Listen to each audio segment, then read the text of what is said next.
ತುರುಳ ಶುಂಭಾಸುರ ಸುರರನ್ನು ಸೋಲಿಸಿ ತುರುಳ ಶುಂಭಾಸುರ ಸುರರನ್ನು ಸೋಲಿಸಿ ಮೆರೆಯುತ್ತಲಿರಲು ನಾಗದಲೆ ಮೆರೆಯುತ್ತಲಿರಲು ನಾಗದಲೆ ಮರುಗುತ್ತ ಸುಮರಸ ನೆಲವಿಯ ನೊಡಗೊಂಡು ಪುರೋದ ತೊರಳಿದ ಮಗನಿ. ಈ ದೇವೇಂದ್ರ ಪಾಲಿಗೆ ಇಂದಿನ ದಿನ ಏನು ಕೈಯಾಗಿ ಹೋಯಿತಲ್ಲ. ತುಂಬ ಆಗುವ ಚಂಡ ಮುಂಡವನ್ನು ಬಂದು ಈ ಲೋಕ ನಮ್ಮವರಿಗೆ ಬಂದು ನಮ್ಮಲ್ಲಿ ದಾಳಿಯನ್ನ ಮಾಡಿ ನಮ್ಮ ಲೋಕವನ್ನು ವಶಪಡಿಸಿಕೊಂಡಿದ್ದಾರೆ. ಹಾಗಿರುವಾಗ ತಾಯಿಯ ಒಂದು ಆಡಿದ ಮಾತು, ಮುಂದೆ ನಿನಗೆ ಏನಾದರೂ ಕಷ್ಟ ಒದಗಿ ಬಂತಂತಾದರೆ ಕದಮಾವನದಲ್ಲಿ ನೆಲೆಯಾಗಿರುತ್ತೇನೆ, ಅಲ್ಲಿಗೆ ಬಂದು ತನ್ನನ್ನು ನೆನೆಸಿಕೊಳ್ಳುವುದಾಗಿ. ಹಾಗಾಗಿ ತಡ ಮಾಡುವುದಲ್ಲ, ನೇರವಾಗಿ ಕದಮಾವನ. ಜಯ ಜಯ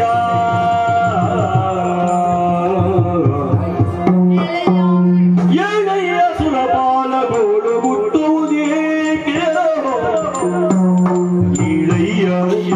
ಏಳಯ್ಯ ಸುರಪಾಲಗೋಳು ಮುಟ್ಟುವುದೇಕೆ ಕೂಡಮೈಷಾಲಿಂಬನು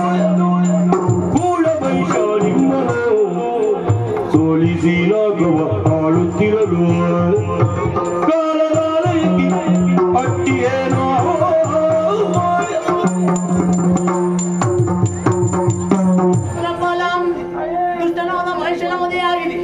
ಲೋಕ ಕಲ್ಯಾಣ ಆಗಿದೆ ಎಂಬ ಅರ್ಥ. ಸಂತೋಷದಲ್ಲಿ ನಾಲ್ಕು ಲೋಕದಲ್ಲಿರಬೇಕಾದ ನೀವು ಇಲ್ಲಿವರೆಗೆ ಬಂದಿದ್ದೀರಲ್ಲ, ಏನಾಯಿತು? ಜನನಿ ಕೇಳ್ಪಿನ್ನ ಧನುಷ ಮಹಿಷಗಿಂತ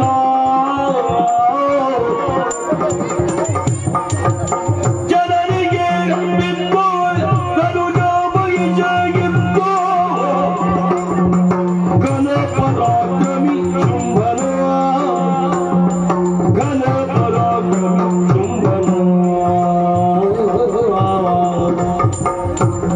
ಅನುವರದಲ್ಲಿ ಸುರರನು ಸೋಲಿಸುತ್ತ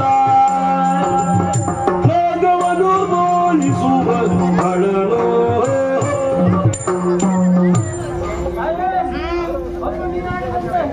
ವೈಶಕ್ತಿಯನ್ನು ಮದುವೆಯಾದ ನಂತರ ನಾಟಕದಲ್ಲಿ ಸುಖವಾಗಿ ಏನು ವೈಶಕ್ತಿಗಳು ಬಲವಂತನಾದಂತ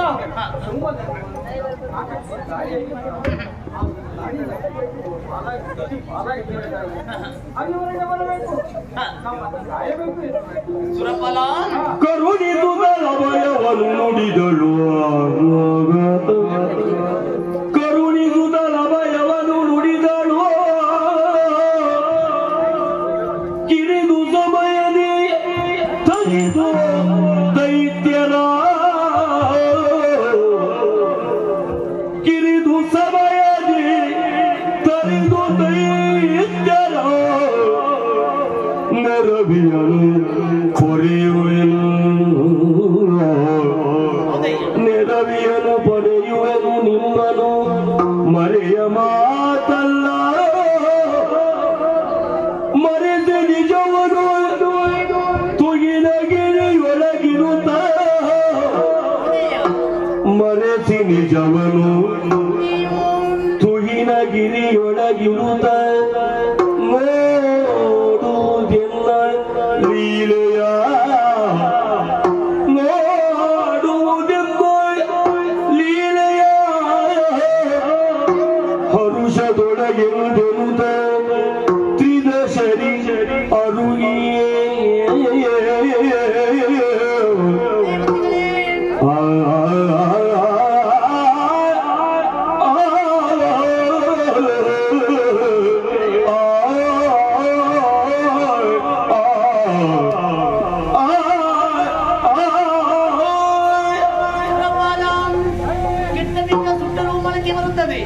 ಎಂಬುದಕ್ಕೆ ಸಾಕ್ಷಿ ದಾನವರು ಮತ್ತೆ ಶೋಣಿತಾಪುರದಲ್ಲಿ ಹುಟ್ಟಿಕೊಂಡಿದ್ದಾರೆ. ಬ್ರಹ್ಮನಿಂದಲೇ ವರವನ್ನು ಪಡೆದು ನಾಲ್ಕು ಲೋಕವನ್ನು ಸೇರಿದಲ್ಲದೆ ನಿಮ್ಗೆ ಪಾಲಿಗೆ ಕಷ್ಟ ಕೊಡೋದಕ್ಕೆ ಮುಂದಾಗಿದ್ದಾರೆ. ದುಷ್ಟ ದಾನವರನ್ನು ವಧೆ ಮಾಡಬಹುದಿತ್ತು, ಸಮಯ ಸಂದರ್ಭ ಇದಲ್ಲ. ಯಾಕೆ? ನನ್ನ ಮಗನಾದ ಬ್ರಹ್ಮನಿಂದಲೇ ವರವನ್ನ ಪಡೆದಿದ್ದಾರೆ. ವರಕ್ಕೆ ಮಾನ್ಯತೆ ಕೊಡಬೇಕಾದ ತಾಯಿಯಾದ ನನ್ನ ಕರ್ತವ್ಯ ತಾನೆ. ಸಮಯ ಸಂದರ್ಭವನ್ನು ಸಾಧಿಸಿ ದುಷ್ಟ ದಾನವರು ವಧೆ ಮಾಡುತ್ತೇನೆ. ಸಮಯ ಸಂದರ್ಭವನ್ನು ನೋಡಿ ದುಷ್ಟರ ವಧೆಯನ್ನ ಮಾಡುತ್ತೇನೆ ಎನ್ನುವುದಾಗಿ ಹೇಳುತ್ತೇನೆ. ವಧೆಯನ್ನ ಪೂರೈಸುವ ಪೂರ್ವದಲ್ಲಿ ನಾವು ನಮ್ಮನ್ನು ಬಿಡುವುದಿಲ್ಲ. ಆದರೆ ಅಲ್ಲಿವರೆಗೂ ನಾವೇನು ಮಾಡಬೇಕು? ದೇವತೆಗಳೇ, ದೇವಿಯ ಮಾತ್ರೆಯನ್ನು ನೋಡಬೇಕಂತಾದ್ರೆ, ಅಲ್ಲ ದೇವಿಯ ಲೀಲೆಯನ್ನು ನೋಡಬೇಕಂತಾದ್ರೆ ದೂರದಲ್ಲಿ ಪ್ರಾಣಿ ಪಕ್ಷಿಗಳಾಗಿ ಅಂದ ಚಂದವನ್ನು ನೋಡಿ ಮಕ್ಕಳೇ. ತ್ರಿದಶರಿಗಳು ದೇವಿಯು ಯೋಚಿಸಿದಳು ಕಳರ ವಧೆಯ ಬಗೆಗೆ.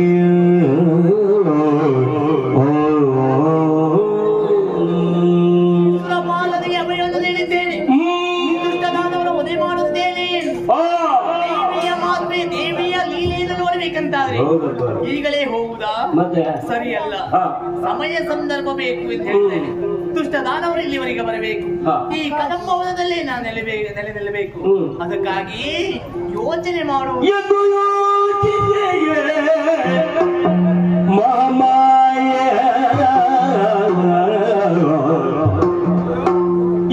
ಯೋಚಿಸಿ ಮಹಾಮಾಯೆ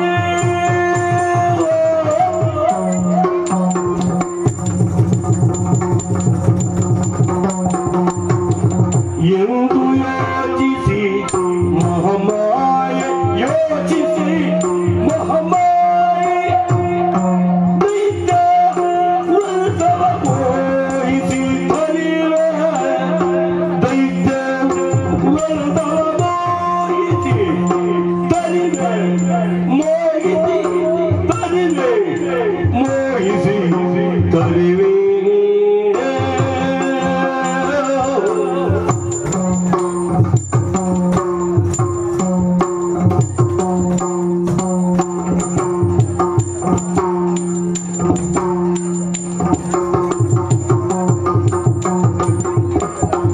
ಸುಂದರ ಗವತಳೆ ಅಂದು ಕೌಶಿಕೆಯಾಗಿ ಸುಂದರ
ಮಾಡಲೇಬೇಕಲ್ಲ.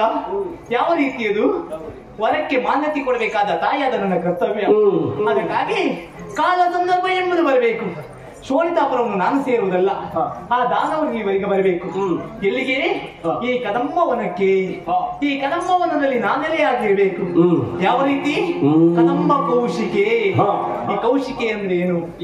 ಮಲ್ಲಿಗೆ ಮೊಗ್ಗಿನ ಹಾಗೆ ಅಷ್ಟು ಅಂದವಾಗಿ, ಅಷ್ಟು ಚಂದವಾಗಿ, ಅಷ್ಟು ಪರಿಮಳವಾಗಿ ಈ ಕದಂಬವನದಲ್ಲಿ ನೆಲೆನಿಲ್ಲಬೇಕು.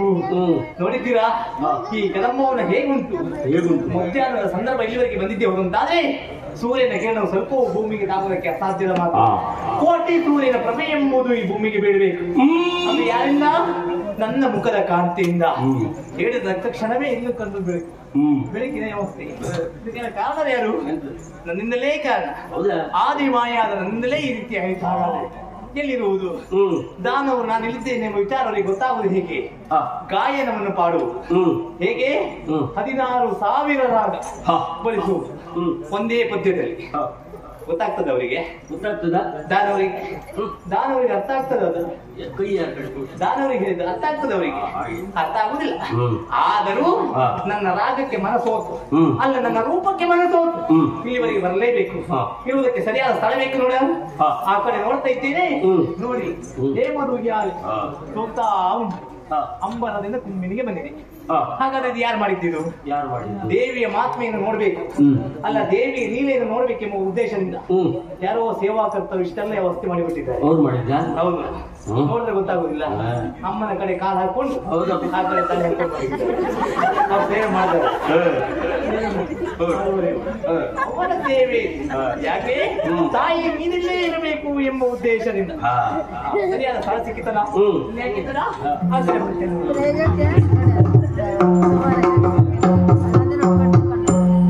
ಯೋಗಿ ಜನ ವಿಭ್ರಮಿಪ ವನದಲ್ಲಿ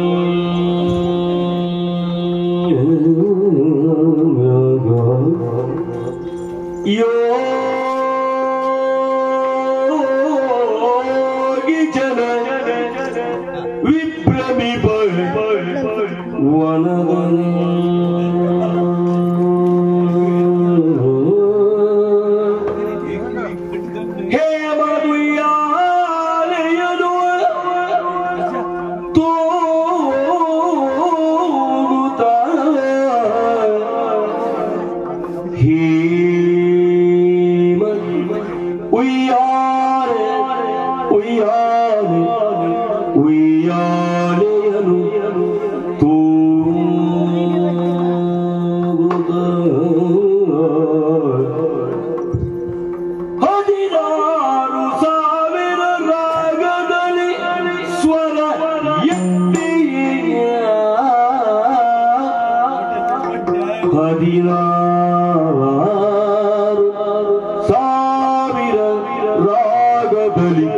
ಸ್ವರ ಎತ್ತಿ ಹಾಡಿದರು ನಗರೇನಿಯ ನಗರೇನಿಯ ನಗರೇನಿಯ ನಗರೇನಿಯ ಜಗತ್ರಯವ ಮೋಹಿಸಿದಳು ಏನೆಂಬೆ ಅದ್ಭುತ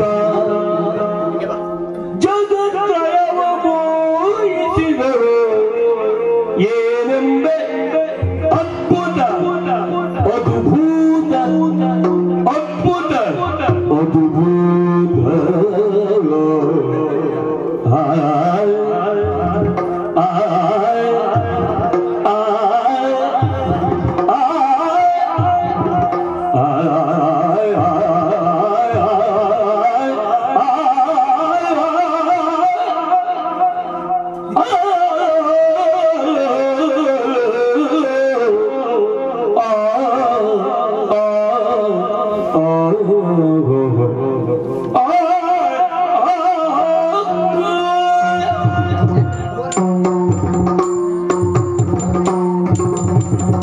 ಉಯ್ಯಾಲೆ ಆಡಿದಳು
Sa sa ni ni pa pa ma ma ga ga ri ri sa sa.